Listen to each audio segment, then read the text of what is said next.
앞뒤 좌우로 인사하겠습니다. 반갑습니다. 잘 오셨습니다. 네. 부부끼리 계시다면 손을 한번 꼭 잡아 주십시오. 잘하고 있어 라고 한번 얘기해 주십시오. 당신 잘하고 있어요. 네. 네. 이야기해 주십시오.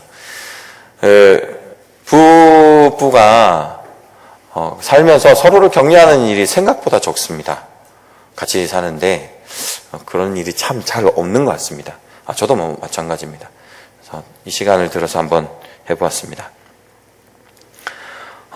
오늘 죄에 대한 이야기를 좀 나누고자 하는데, 죄를 정리한다면 죄는 독극물이라고 저는 정의를 합니다.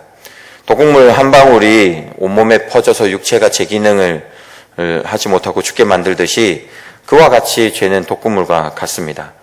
큰 죄든 작은 죄든 관계없습니다. 모두가 죄입니다. 죄는 죄입니다. 위험하다가 아니라 이것은 죽음의 문제입니다. 세상에서도 독극물에 이제 위험하니까 해골 표시를 하지 않습니까? 그리고 훈련된 일부만 어떤 특수한 사람만 다루게 되고, 아이들뿐만 아니라 어른들도 건들지 않습니다. 아이들이 혹시나 건들게 되면 그 손을 때리서라도, 그리고 만지지 말라고 소리를 쳐서라도 고함을 치면서도 독극물에 손을 대지 못하게 합니다. 왜냐하면 죽기 때문에 그렇습니다. 죄도 다르지 않습니다. 죄는 하나님으로부터 멀어지고 하나님을 알 수 있는 그 길들을 망쳐버립니다. 죽음의 길이 바로 죄의 길입니다. 그렇다면 무엇보다도 죄의 문제가 이제 중요하다라는 것인데, 어떻게 우리가 죄를 대해야 되고, 또한 우리 자녀들한테 이 죄의 문제를 가르쳐야 되는데 어떻게 할 수 있을까? 죄의 문제를 다루는 것은 제사입니다. 오늘에서도 보았지만 구약시대 때 이 죄의 문제를 해결하기 위해서 제사를 지냈습니다. 그리고 회막에 들어가게 되는데, 구약시대처럼 우리도 자녀들에게 죄를 가르치기 위해서 제사를 한번 지내면 될까요? 그러면 자녀들이 죄에 대해서 깊이 고민을 좀 한번 해볼까? 어떨까요? 실제로 제사를 드린 사례들이 있습니다. 꽤 있습니다. 2010년에 한 교회의 기도원이었는데, 6월절을 재현한다라고 해서 성막의 크기, 원래 크기보다 4분의 1 크기로 만들고 그 앞에다 이제 십자가를 만들고 양을 이제 묶어가지고 그 십자가에 매달아가지고, 양을 죽이고 이제 피를 뿌렸던 그런 퍼포먼스를 했었습니다. 이 퍼포먼스를 주관한 목사님 인터뷰한 기록이 있는데, 주관한 목사님께서 이런 이야기를 했습니다. 성경에 영원히 지킬 규례로 지키라고 했는데 대부분의 교회에서는 6월절을 지키지 않고 있다. 이제 그렇게 말씀하시면서 양을 잡아서 예수님의 희생을 직접 느끼는 시간을 통해서 6월절 절기의 중요한 것을 알려야 된다라는 그런 인터뷰를 한 기록이 있습니다. 여기 기사에 보면 교사 한 분도 인터뷰한 내용인데, 교사 한 분이 이제 그 과정들을 보고 이렇게 이야기를 했습니다. 요즘 아이들은 출애굽기와 레위기 내용을 잘 모른다. 이런 행사는 성경을 가르칠 때 정말 좋은 교육 자료가 될 것 같다. 라는 인터뷰를 했습니다.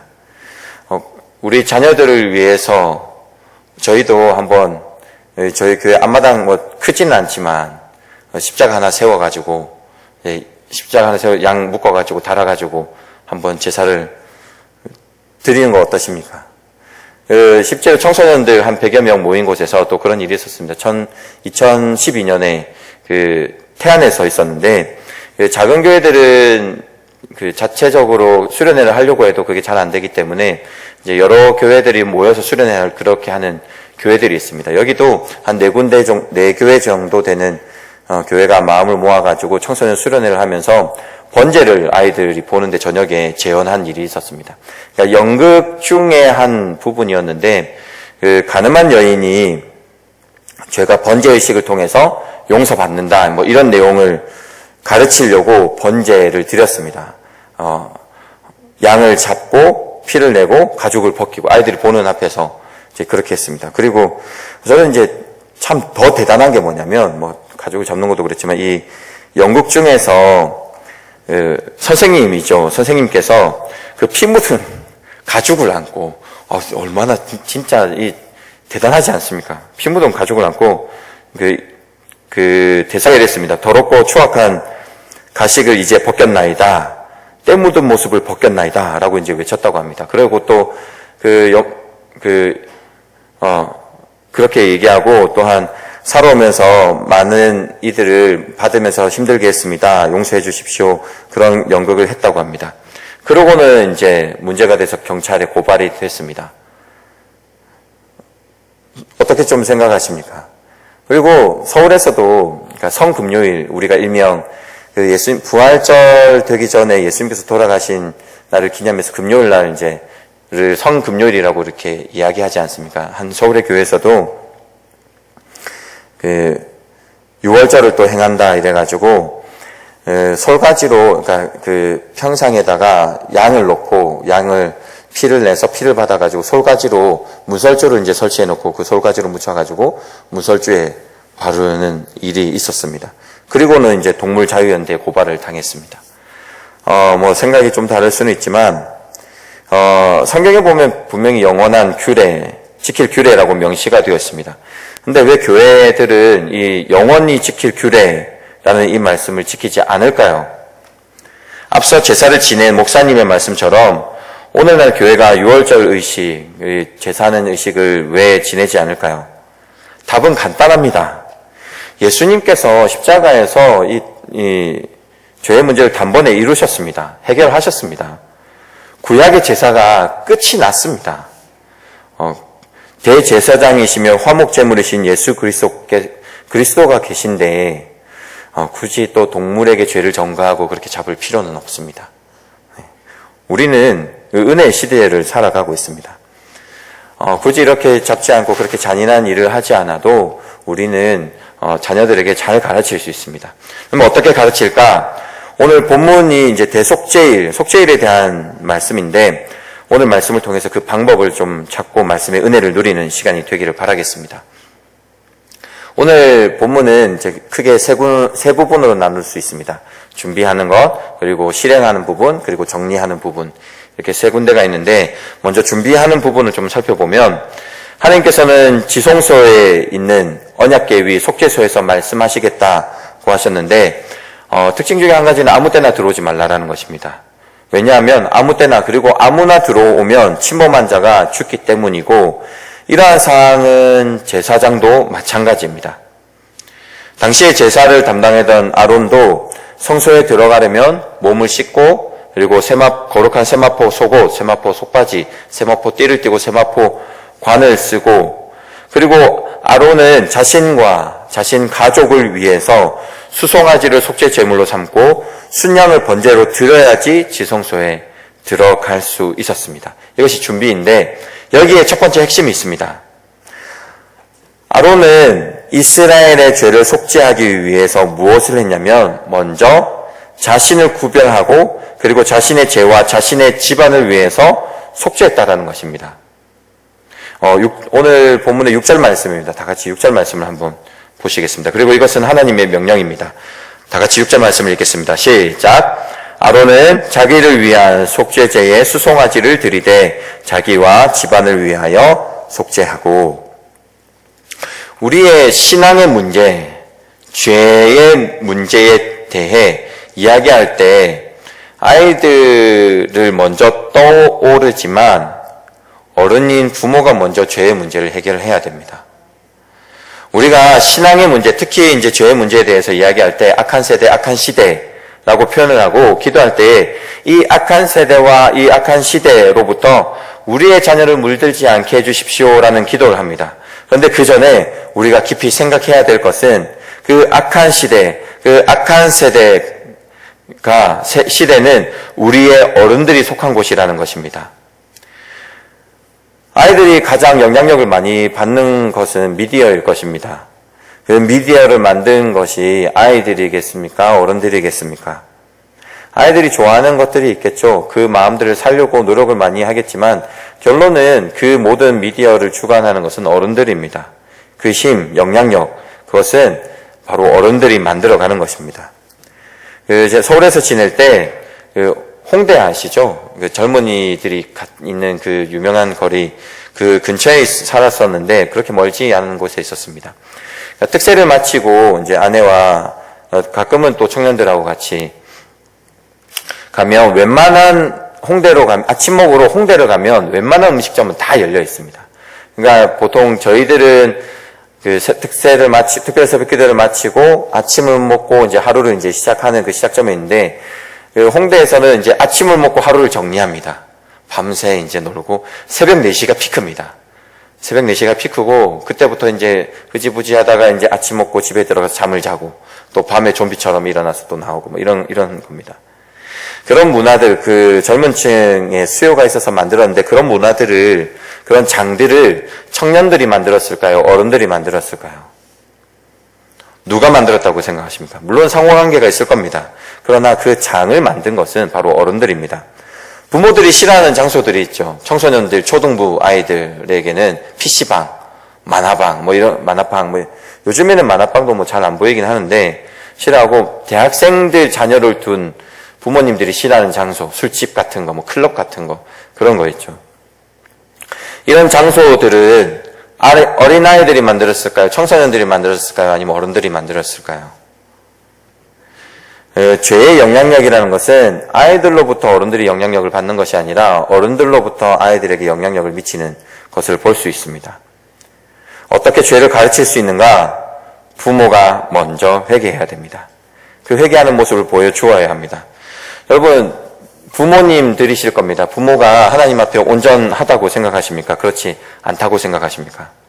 하나님 앞에 온전하다라고 이야기할 수 있는 인생이 있을까요?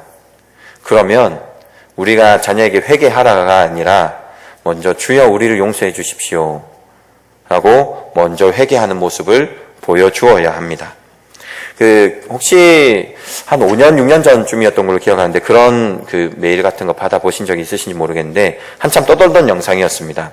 어떤 목사님께서 설교 중에 한국 교회에 대해 비판을 하다가 그 비판하는 과정 가운데 이렇게 한국 교회가 무너진 이유는 우리와 같은 목회자 때문이다라고 해서 목회자에 대한 죄에 대한 고백들을 한 영상이었는데 저도 이제 메신저로 그 영상을 받아보았는데 목사의 회개하는 것을 보면서 성도님들께서 은혜를 받는구나 그렇게 생각했던 적이 있습니다. 마찬가지로 자녀들 앞에 먼저 회개하는 모습을 보여주시는 부모님이 되기를 바랍니다. 누구도 하나님 앞에서 온전하지 않다는 것을 회개로서 가르쳐 주시고 또한 용서 구함을 보여주시는 저와 여러분들이 되기를 바라겠습니다. 그래서 자녀들이 죄는 회개해야 되는 것, 죄는 멀리해야 되는 것임을 깨닫도록 가르쳐 주시기를 바라겠습니다. 자녀들에게 어떻게 죄를 가르칠 수 있는가? 가장 확실한 방법이 있습니다. 그것은 무엇이냐면 예수 그리스도를 가르쳐 주십시오. 여러분, 죄를 깨닫게 하는 사건이 한 가지가 있습니다. 무엇이냐면 바로 예수 그리스도를 만나는 그 사건입니다. 예수 그리스도를 만날 때 죄의 깊은 자신을 보게 됩니다. 자녀가 예수 그리스도를 만나도록 기도해 주십시오. 이 방법이 가장 확실한 방법입니다. 속죄일의 준비 과정이 끝나고 나서 이제 실행의 부분이 들어가면 크게 이 실행의 부분은 세 단계가 있습니다. 피를 뿌리는 단계와 아사셀을 위해 염소를 광야로 보내는 단계, 그리고 정리하는 이런 단계가 있습니다. 피를 뿌리는 단계에는 두 가지가 있는데 대제사장을 위한 단계와 그리고 이스라엘 백성들을 위한 과정이 있습니다. 대제사장은 성소에서 지성소로 들어가기 전에 먼저 향단에 불을 피웁니다. 그래서 속죄소에 연기를 피워가지고 하나님의 임재가 임할 때 보지 못하도록, 하나님의 임재가 보일 때에 죽음을 당하기 때문에 보지 못하도록 하고 나서 자신과 가족을 위해 속죄소에 송아지의 피를 뿌리게 됩니다. 앞에 그리고 7번 뿌리게 되고 속죄소 위에와 그리고 앞에 7번 뿌리게 되는데, 그렇게 하고 나서는 이제 이스라엘 백성들의 죄를 위해서 순양의 피를 가지고 지성소와 그리고 지성소에 나와서 성소 그리고 바깥들에 있는 번제단에게 이렇게 뿌리게 됩니다. 대제사장은 이스라엘을 위해서 염소를 잡고 그 피를 가지고 지성소에 들어가서 속죄소와 속죄소 앞에 뿌립니다. 그리고 그 지성소에 나와서 앞에 있는 향단에 보면 네모로 되어 있고 양 끝에 그러니까 모퉁이에 뿔이 있습니다. 그 뿔에다가 그 순양의 피를 바르게 됩니다. 근데 이 속죄소의 의식이 어떻게 생각하실지 모르겠지만 막 그렇게 고상하거나 이렇게 뭐 평화롭거나 거룩하거나 그렇지 않습니다. 피를 뿌리고 피를 이제 내고 그러니까 그 피의 그 냄새들 있지 않습니까? 비릿한 그 냄새들이 진동하게 되고, 그리고 지성소 성소는 이제 막으로 덮여있기 때문에 그 피가 냄새가 더 돕니다. 죄의 대가를 치르고 정결하는 행위이기는 하지만 처절하고 그러한 의식입니다. 그리고 또 피를 뿌릴 때에 뭐 도구가 있는 게 아닙니다. 손으로 합니다. 손가락을 묻히고 손으로 이제 바르는데, 그때 뭐 라텍스 장갑이 있었겠습니까? 고무 장갑이 있었겠습니까? 그러니까 이 제사를 지내고 이 정결하는 이 의식에 온몸이 지금 그렇게 되는 겁니다. 이 잔인하다라는 생각이 들 정도로 그렇게 진행이 됩니다. 그렇게 지성소에서 성소로, 그리고는 이제 그 성막들로 나와서 네모난 이제 번제단인데, 번제단도 마찬가지로 모서리에 있는 뿔에 바르고 그 위에 피를 뿌리게 7번 뿌리게 됩니다. 외성막인 성막들, 그리고 내성막인 성소, 그리고 지성소 모두 피를 뿌리고 피를 바름으로 이스라엘이 범한 모든 부정한 죄를 깨끗하게 하고 오염된 것을 거룩하게 하는 그 행동을 하게 됩니다. 제사를 지내게 됩니다. 그리고 나서는 이제 속죄일의 이 절정, 클라이막스라고 할 수 있는 아사셀을 위한 염소를 광야로 보내는데, 대제사장은 두 손으로 먼저 염소의 그 머리에 손을 대고 이스라엘 죄를 고백합니다. 그러니까 죄를 전가하는 것이죠. 그리고 나서는 그러고 나면 이제 준비된 사람이 따로 있습니다. 이 아사셀을 광야로 끌고 가는 준비된 사람이 그 염소를 데리고 광야로 가게 됩니다. 그래서 멀리 보내게 되는데, 아마 낭떠러지까지 가서 그 낭떠러지에서 떨어뜨리지 않았나라는 그러한 생각을 하기도 합니다. 멀리 떠나도록, 다시 돌아오지 않도록 그렇게 하게 됩니다. 그러니까 죄가 완전하게 이스라엘에게서 떠나게 되었다라는 겁니다. 모든 것이 이제 끝나게 됩니다. 성소와 지성소와 성막들을 성결하게 하고, 그리고 죄를 염소에게 그 전가하고 그 염소를 멀리해서 완전히 그 과정이 끝나게 되면 이제 정리를 하게 되는데, 제사장 같은 경우에는 이제 거룩한 세마포를 벗고 몸을 씻고 다시 거룩한 제사장의 옷을 입게 됩니다. 그리고 아사셀을 위해서 준비했던 그 사람도 자신의 옷을 벗어서 빨고 몸을 씻고 진영에 들어오게 됩니다. 그리고 제사 때 드렸던 수송아지와 그리고 순염소의 그 똥이라든지 그 가죽을 태웠던 사람들이 진영 밖에서 태우게 되고, 또한 옷을 빨고 몸을 씻고 진영으로 들어오게 되는 정리하는 과정을 거치게 됩니다. 여기에 모든 것, 의식에 참여한 모든 것, 옷을 빨고 몸을 씻고 진을 들어오고 깨끗한 성소, 진영, 모든 것을 이제 깨끗하게 하고 정리를 하게 됩니다. 그리고 나서는 이제 마지막으로 스스로 괴롭게 하는 속죄일의 절기를 지키는 것으로 오늘 본문의 말씀은 마치고 있습니다. 여기서 중요한 핵심이 한 가지가 있습니다. 그것이 무엇이냐면, 하나님께서는 죄를 사하여 주신다라는 겁니다. 과정은 어렵습니다. 잔인합니다. 처절합니다. 죄의 대가라는 것이 그냥 주어지지는 않는 것임을 볼 수 있습니다. 그러나 하나님께서는 죄를 용서하신다는 것입니다. 하나님께서는 지성소와 성소들, 관련된 모든 자들, 그리고 이스라엘 백성의 모든 죄를 용서해 주신다라는 것을 말씀하고 있습니다. 이사야 1장 18절에 이렇게 말씀하고 있습니다. 여호와께서 말씀하시되, 오라 우리가 서로 변론하자. 너희의 피가 주홍 같을지라도 눈과 같이 희어질 것이요 진홍같이 붉을지라도 양털같이 희게 되리라. 놀라운 것은 이 속죄일의 영원한 규례가 예수 그리스도에게서 완성이 되었다라는 것입니다. 십자가의 피 흘림으로 단번에 끝이 났습니다. 아론은 제사를 지내기 전에, 그 이전에 자신을 위한 제사를 드려야 했습니다. 온전하지 않기 때문에 그렇습니다. 우리의 대제사장 되신 예수님은 자신을 위한 제사가 필요가 없으셨습니다. 죄가 없으셨기 때문에 그렇습니다. 흠이 없으신 분이시기 때문에 그렇습니다. 그래서 자신을 위한 제사가 필요가 없으셨습니다. 아론은 자신의 죄를 완전히 제거할 수 없는 그 수송아지와 순염소의 피에 의지해서 매해 반복해서 제사를 드렸습니다. 그러나 예수님께서는 죄로부터 승리하신 영원한 구원을 가져다 주신 자신의 보혈의 피로 완성하셨고 그 보혈로 우리를 덮으셨습니다. 아론은 해마다 이 의식을 되풀이해야 됐습니다. 이것이 그들에게 있어서 영원한 규례였습니다. 하지만 예수님께서는 십자가에서 화목제물로 영원히 단 한 번으로 완성하셨음을 기억하시길 바랍니다. 아사셀 염소는 흠이 없었지만 이스라엘 백성의 죄를 대신하고 짊어지고 죽습니다. 그러나 이것도 완전하지 않았습니다. 또 반복되고 또 반복되는 것이었습니다. 다음 해에 또 아사셀을 위한 염소를 또 선택해야 되고 또 막장까지 가져갔어야 됐습니다. 그러나 예수님께서는 모든 인류의 죄를 대신해서 죄를 짊어지고 돌아가셨는데 단 한 번입니다. 완성하셨습니다. 죄의 문제는 결국 예수님을 만나야 해결이 됩니다. 죄의 문제를 어떻게 자녀에게 가르칠 수 있을까? 매일 자녀를 따라다니면서 이것은 죄야, 저것은 죄가 아니야 라고 가르칠까요? 부모가 해줄 수 있는 죄에 대한 최고의 가르침은 예수 그리스도로 소개해 주는 것입니다. 그리고 하나님께 부탁하는 것입니다. 우리의 자녀를 만나 주십시오. 죄악에서 구원해 주십시오.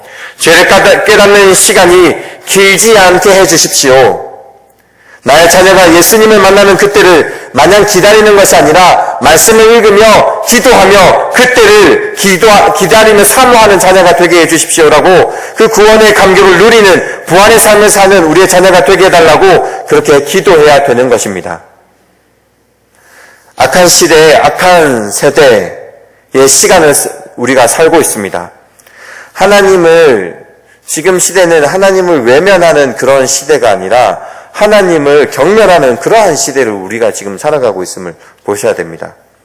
이러한 시대에 예수 그리스도를 통하여서 우리가 먼저 회개하고 우리의 자녀가 회개하는 그러한 놀라운 은혜를 경험하는 저와 여러분들, 우리의 가정이 되기를 축복합니다. 기도하겠습니다.